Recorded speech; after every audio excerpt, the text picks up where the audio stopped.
അപ്സരയുടെ അമ്മ വരുന്നത് ലൈവിൽ കാണിച്ചു കേട്ടോ. അപ്സര കരച്ചിലോട് കരച്ചിലാണ്. കാരണം പുള്ളിക്കാരി എക്സ്പെക്ട് ചെയ്തത് ആൽബിച്ചേട്ടനെയാണ്. പുള്ളിയും വരുന്നുണ്ട്, പക്ഷെ ഒരുമിച്ചല്ല അപ്സരയുടെ അമ്മേനെയും ആൽബിച്ചേട്ടനെയും കയറ്റി വിട്ടത്. പിന്നെ സിദ്ധൂട്ടൻ ഇവരെ ഒന്നും കാണാൻ പറ്റാത്തതിന്റെ വിഷമത്തിലാണ് അപ്സര.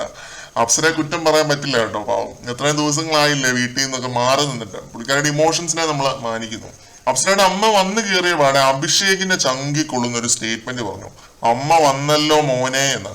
അഭിഷേക് അങ്ങനെ വിഷമം കാണിക്കുന്ന ഒരാളൊന്നും അല്ല. പുള്ളി ഇനിയും വിഷമം കാണിക്കത്തൊന്നുമില്ല പുറത്ത്. പക്ഷെ അങ്ങനെ അഭിഷേകിനോട് പറഞ്ഞപ്പോ പുള്ളിക്ക് ഒരുപാട് വിഷമമായിട്ടുണ്ടാവും എന്ന് എനിക്ക് തോന്നുന്നുണ്ട്. ചങ്കിക്കൊള്ളുന്ന വർത്താനാണ് ആ പറഞ്ഞത്. ആരുടെ അമ്മ വന്നാലും അത് അഭിഷേകിനെ സംബന്ധിച്ചിടത്തോളം പുള്ളിയുടെ അമ്മയ്ക്ക് പകരം ആവത്തില്ല. അങ്ങനെ പറയേണ്ട ആവശ്യമില്ല. വളരെ മോശമായി പോയെന്ന് എനിക്ക് പറയാനുള്ളൂ. അപ്സരയുടെ അമ്മ അങ്ങനെ ഒരു കാര്യം പറയാൻ പാടില്ലായിരുന്നു അവിടെ അഭിഷേകിന്റെ അടുത്തിട്ട്.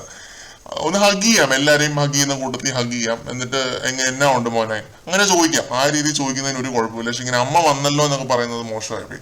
പിന്നെ ഇനി തിരിച്ച് ലൈവിലേക്ക് വരികയാണെങ്കിൽ അപ്സരയുടെ അമ്മ അപ്സരയോട് പറയുന്നുണ്ട്, അപ്സര എന്റെ മോളാണ് എന്നത് എന്റെ ഭാഗ്യമാണ്, വൻ സ്വീകരണം കിട്ടി എന്നൊക്കെ പറയുന്നുണ്ട്. അപ്സര എന്നിട്ടും കരച്ചിലൊന്നും നിർത്തുന്നില്ല. സർപ്രൈസ് ആയിട്ട് പുള്ളിക്കാരൻ വരുമ്പോൾ അപ്സരയുടെ എക്സൈറ്റ്മെന്റ് കാണാൻ വേണ്ടി ഞാൻ കാത്തിരിക്കുകയാണ്. നല്ല എക്സൈറ്റഡ് ആവും, തുള്ളിച്ചാടും, ഉറപ്പാണ്. മറ്റൊരു അപ്ഡേറ്റുമായിട്ട് വീണ്ടും കാണാം.